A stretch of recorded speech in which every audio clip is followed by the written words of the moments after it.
Inihayag ni national team member Sonny Wagdos ang suporta niya maging bukas sa publiko ang iilang track and field oval sa Metro Manila. Kung ano pa ang pinaghahandaan ng Pinoy long distance champ, alamin natin sa ulat ni Bernadette Tinoy. Puspusan ang pag-iensayo ni Filipino long-distance runner Sonny Wagdos para sumalang sa Malaysian Open ngayong katapusan na Agosto at meta time trial sa bansang Thailand sa Setyembre. Para sa 2025 Singapore Open Track and Field Championship silver medalist, ito ay bilang preparasyon niya sa paparating na 2025 Southeast Asian Games 4 na buwan mula ngayon.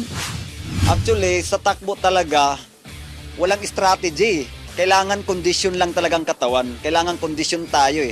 Hindi pwedeng tumakbo talaga ng alanganin yung pakiramdam yun. Kasi yun talaga yung isa na kung bakit nagugulat yung ibang tao. Bakit ang lakas-lakas niya pero pagdating sa laro nawawala. Ibig sabihin, sa kondisyon lang po ang labanan ng running. Dahil na rin sa pag-usbong ng run event sa bansa, sinabi ng former University of Mindanao standout na kailangan mapanatili ang disiplina ng isang runner, lalo na kung baguhan pa lang sa larangan ng pagtakbo. Ang pagtakbo kasi hindi nakukuha sa isang buwan, months. Ang pagtakbo talaga, lalo na yung marathon, 3 to 5 years pa ang development sa katawan mo eh. Doon mo palang maramdaman na yung parang hindi ka na nahirapan. Yun po yun. Samantala, isang linggo naman matapos i-anunsyo ni Pangulong Ferdinand R. Marcos Jr. na bukas na sa publiko ang ilang track and field oval sa Metro Manila at ilang probinsya, inihayag ni Sonny ang suporta sa programa upang maiwasan na rin ng pagkakaroon ng aksidente, resulta ng pagtakbo sa kalsada. Mahalaga lang anya na mapanatili ang kaayusan at disiplina sa paggamit ng pasilidad.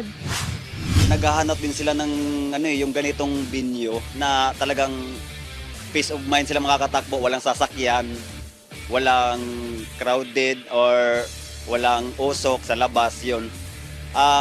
Talagang maganda to sa mga mahilig tumakbo or lalo na sa mga universities na school, yun, mga elementary, high school na tumatakbo sila. Bernadette Tinoy para sa Atletang Pilipino, para sa Bagong Pilipinas.